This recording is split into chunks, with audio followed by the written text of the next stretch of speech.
Hi, our topic is meningitis. Here, meninges means it is a three protective membrane which covers our brain and spinal cord. So, it is a three protective layer which covers our brain and spinal cord. And itis means nothing but inflammation. So, meningitis means it is an inflammation of meninges. Here, if we see specifically, it refers to the inflammation of the two inner layers. So, when the two inner layers are inflamed, we call that as leptomeninges. So, what are the two inner layers? First of all, what are the layers of meninges? Okay, we'll see. So, if you see here, these are the layers of the meninges. There are three layers. Outermost layer we call that as a dura mater, and the middle layer we call as arachnoid mater, and innermost layer, this one, the small one, as pia mater. So these are the three layers of the meninges: dura mater, arachnoid, and pia mater. And here the last two layers, that is arachnoid and pia mater, these are the last two layers. These two layers refer to the leptomeninges. So these are the two inner layers which refers to leptomeninges. Between the leptomeninges, that is between the arachnoid mater and pia mater, there is a space, we call that as a subarachnoid space, which holds the cerebrospinal fluid. This is the space between the arachnoid membrane and pia mater, which holds the cerebrospinal fluid. We know that cerebrospinal fluid is a clear watery liquid which is pumped around the spinal cord and brain, and it also contains number of nutrients. This is the cerebrospinal fluid. And here, if we see in the cerebrospinal fluid, if we observe, mostly in 1 ml or in cubic millimeter, it contains normally a few WBC cells, that is mostly up to only 5. And if we took very bigger sample, like 1 deciliter, in 1 ml it contains 5 WBC. In 1 deciliter, then we can find around 70% of lymphocytes and remaining 30% of monocytes, and just a few percent about polymorphonuclear cells, that is PMNF, which means neutrophils. And it also contains proteins about 15 to 50 mg and glucose about 45 to 100 mg. Here, this cerebrospinal fluid is held under a pressure. This pressure is below 200 mm of water, and which is just under 15 mm of mercury. And with this 15 mm of mercury is less than a fifth of the mean arterial pressure. So this CSF fluid is less than fifth part of the mean arterial pressure, that is 15 mm of Hg. Generally, at any moment there is about total 150 ml of cerebrospinal fluid in the body. At any cost, there will be of a total only 150 ml of cerebrospinal fluid in our body, and it is constantly replenished in our body with around 500 ml of every time 500 ml of new CSF will produced every day, and the excess 350 ml will be reabsorbed in the blood. Anyway, even if 500 ml of blood is 500 ml of CSF is produced per day, 350 ml will be reabsorbed, but still at last 150 ml will be remained in the body. So it is a constant. So for any nutrient, I told that CSF will be present in the nutrients. CSF will contain nutrients, but for these nutrients to enter and leave the CSF and the brain itself, they have to first they have to go through the tightly regulate blood-brain barrier. Means they have to cross through the blood-brain barrier. We know that Blood-brain barrier means it is a special name which is given to the blood vessels blood vessels in the brain. Why it is given a special name? Because the endothelial cells in the blood vessels are so tightly bound to one another. So due to these tightly bonding capacity, we gave the special name to these blood vessels. So this is the blood-brain barrier. We call that as the blood-brain barrier, and this blood-brain barrier also prevents the leakage and only allows the certain molecules to slip through them. Means it only allows the particular molecules pass through them. Okay, and if you see here, meningitis means it is not the inflammation of the brain itself. If the inflammation of the brain, we call it as a encephalitis, but sometimes they can occur together, and when these togetherness will happen, we call it as a meningoencephalitis. Means inflammation of the meninges and inflammation of the brain together, we call that as meningoencephalitis. So in this meningitis, it needs some kind of triggers for the inflammation. And what are those triggering factors in this meningitis? Means it could be any autoimmune disease. Autoimmune disease means we know that our own body will attack itself, like systemic lupus erythematosus, like for example, like that. Or it may be some body may have some adverse drug reactions to some medications. What are those medications? Means which can happen with the intrathecal therapy, when medication is injected directly into the CSF. If for example, when a particular medication, if it is injected directly to the CSF, it may cause adverse drug reaction to the body. This may be also a triggering factor for the inflammation. And mostly infection is the most common trigger for the meningitis, which is across all the age groups. Like in these, what infection may be due to this Neisseria meningitis or herpes simplex virus, like this. So these are the bacteria which causes the infection mostly. And here there are two routes that can infect. Means how the infection is spreading. Means like if you go for the pathophysiology, how the infection is spreading and how it enters into the CSF, cerebrospinal fluid. Means there are two routes that an infection takes place to reach the cerebrospinal fluid and leptomeninges. The first way we call that as a direct spread. That is, in direct spread, what will happen means, when a pathogen, this is the pathogen, these pathogen get inside the skull or spinal column, then it penetrates the meninges eventually, and it end up in the cerebrospinal. Means it directly enter into the skull or spinal column, and it placed in the cerebrospinal. So only we call this as a direct spread. Sometimes pathogen will have come through the overlying or skin or through nose, but it's most likely to be anatomical defect. Like it could be congenital defect, like spina bifida, or it may be due to acquired one, like a skull fracture, where there may be cerebrospinal fluid leaking through the sinuses. So this is the direct spread.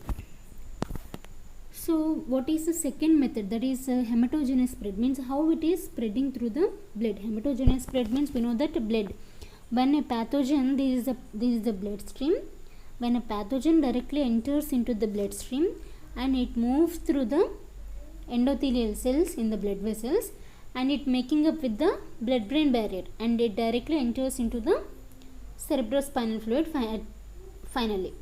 And here the pathogens typically have to bind to the surface receptors. Means they have to bind to these they have to bind to the surface receptors on the epithelial cells in order to get across, or else they have to find some areas of damage or more vulnerable spots like the choroid plexus.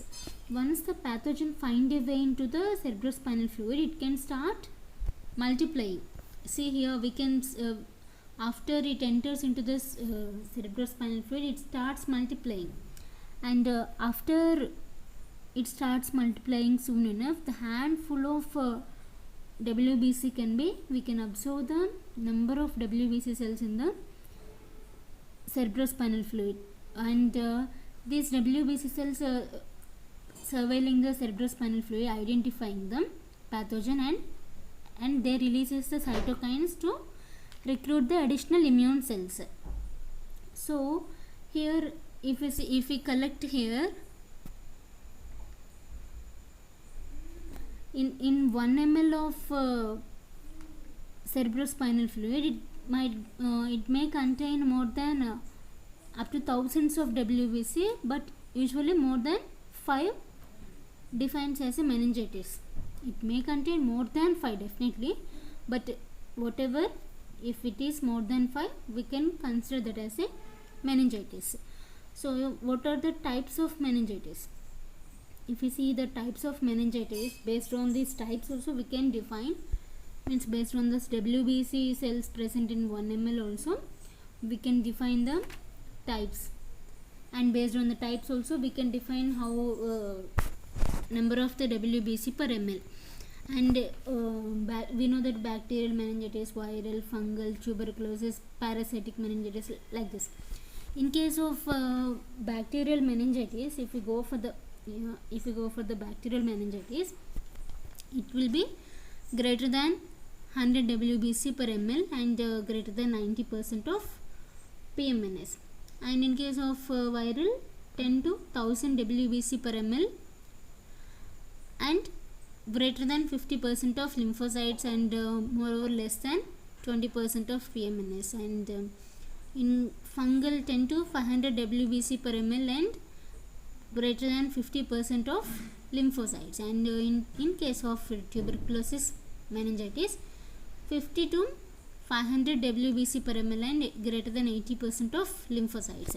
And here if you see the pressure also, it is greater than 200 mm of H2O. This pressure typically rises above the, means it rises above the 200 mm of H2O.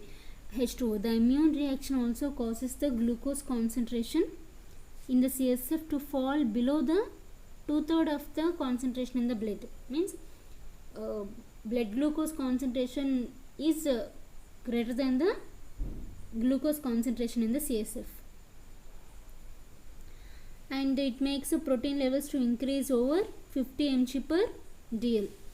And here the additional immune cells attract more fluid to the area and it start causing local destruction as even they try to control the infection. So what are the causes? Causes means we know that bacteria, virus, fungi, parasitic, these are the causes of the meningitis. If we particularly see into the bacterial causes, there are lot of possibilities, like in newborn babies we can see the most common cause of meningitis is group B streptococci, E. coli, listeria, and these are the, we'll call these are the most common organisms. If we see streptococcus pneumoniae, it is the most common cause. In most cases pneumonia or ear or sinus infections occurs.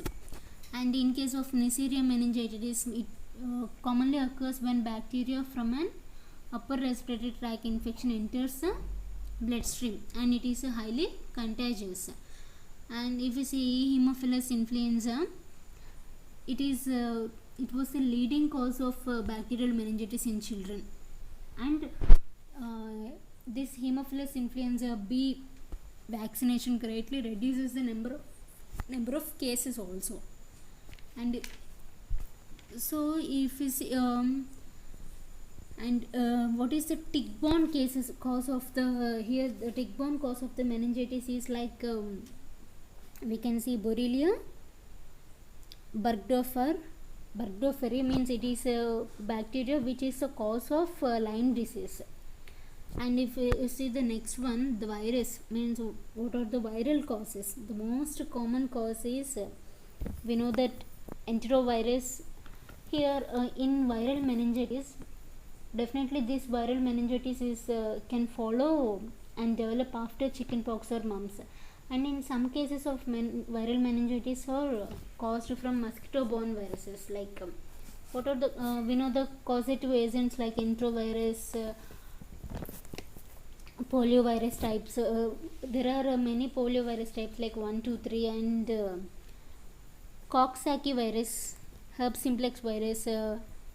These are the examples. And HIV is usually contacted through body fluids and can also cause is also responsible for the viral meningitis. And less commonly measles, rubella, rhinovirus. These are the less common viruses. And if you go for the next one, that is fungi. In fungal meningitis, we know the most commonly it mainly affects the immunocompromised patients, and common organisms are Cryptococcus genesis and Coccidioides genesis, and Histoplasma and Blastomyces also responsible. In fungal meningitis, it is rare and usually the result of spread of fungus through blood to the spinal cord. People with weak immune system like those with AIDS or cancer are more prone to develop the disease. And we know that tubercular meningitis is caused by the bacterium Mycobacterium tuberculosis. And parasitic meningitis, especially it is due to the falciparum, which is responsible for the cause of malaria also. And next one, symptoms. If you go for the symptoms, classic trade which means headache, fever, knuckle rigidity means nothing but neck stiffness. These are the, if these three symptoms, or we call these three symptoms as classic triad. And photophobia, we know the discomfort with the bright lights, and phonophobia, which is discomfort with the loud noises. And meningoencephalitis can cause an altered mental state or seizures. Diagnosis. If we go for the how we will diagnose a patient, based on what we can diagnose a patient. First, first one is a physical examination. In physical examination, we have to check for the particular signs like Kernick's sign. Kernick's sign is nothing but if a person lies flat on their back. Here the person is lying flat on their back facing upwards, and one of their leg is raised with the knee flexed up to 90 degrees angle. First they have to flex up to 90 degrees angle, then the leg is supported and slowly straightened at the knee, means the leg is slowly raised up. Then if this situation causes back pain, then it is called as Kernick's sign, which is a sign of, means which is a positive sign of meningitis. And next one is Brudzinski's sign. This is also the same. If the person lying flat on their back facing upward and has their neck supported and flexed, if this causes them to automatically flex their knees, means knees or hip, anything, then it is called Brudzinski's sign. So these are the physical exam signs. And blood and other specimen culture, a minimum of 20 ml of blood is collected in each of 2 to 3 separate cultures per each 24-hour period. And this is for the detection of most bacteria. This blood sample is used for the detection of bacteria. And we have to go for the gram stain and culture of the CSF. Most importantly, laboratory tests are performed for the bacterial meningitis. when performed before antibiotic therapy is initiated. And for the confirmation of the diagnosis, gram stain is both rapid and sensitive test for confirming the diagnosis of meningitis. So lumbar puncture is also another test. Why lumbar puncture is done means, if meningitis is suspected, it is done. In this lumbar puncture, when needle goes through the lower lumbar vertebral levels of the spinal cord, means lower levels means between the L3 and L4 or L4 and L5. The needle penetrates into the subarachnoid space and few ml of CSF is taken. The opening pressure can be measured and CSF can be analyzed for the WBC, glucose and protein. And the polymerase chain reaction is also performed. Why polymerase chain reaction is performed means, it might be used to find a specific cause like HIV or enterovirus or herpes simplex virus or any other TB. Means for underlying causes, to find out the specific cause, it can be used. If a particular infection seems like an obvious cause, then test for that might be used, like Western blot test is used for Borrelia burgdorferi, and thin blood smear test is used for malaria. This is a diagnostic test. And what is the treatment? This treatment is depends upon the cause. Entire treatment is depends upon the underlying cause. In case of bacterium, it is common to administer steroids and then antibiotics. Common steroid here used is dextromethasone. Why steroids are used is, it is used to prevent massive injury to leptomeninges from the inflammation caused, and antibiotics are used to destroy the bacteria. In general, the treatment drugs like antivirals, antibacterials, antifungals and anti-parasites are aimed at the specific cause of meningitis. Means based on the, if it is due to virus, means antivirals can be used. Means based on the specific cause of meningitis, these drugs can be used. And dexamethasone can be used as an adjunctive treatment for meningitis. Commonly used therapy for the treatment of pediatric meningitis. Here IV dexamethasone 0.15 mg per kg every 6 hours for 4 days should be used alternatively. And here prevention with vaccine is appropriate for some causes like Neisseria meningitis and mumps, and also for the disseminated TB. Prophylactic antibiotics can be administered to avoid outbreaks of bacterial meningitis. So what is the dosage and frequency of the common antibiotics used in the bacterial meningitis? Means you know that penicillin G, cefotaxime, ceftriaxone, ampicillin, ceftazidime and vancomycin. These are the dose and frequency, and what is the maximum dose to be used. So if you see what is the duration of the treatment and best choice of antibiotic among these antibiotics, what is the best choice of treatment means, the duration of antibiotic therapy depends upon the involvement of the organism. And in case of streptococcus pneumonia or Haemophilus influenza, 10 to 14 days of antibiotic therapy is recommended. And Neisseria meningitis, a 7 days course is sufficient. In case of Listeria and group B streptococcal meningitis, antibiotic should be given for at least 14 to 21 days. And from gram negative bacilli, a minimum of 3 weeks is needed.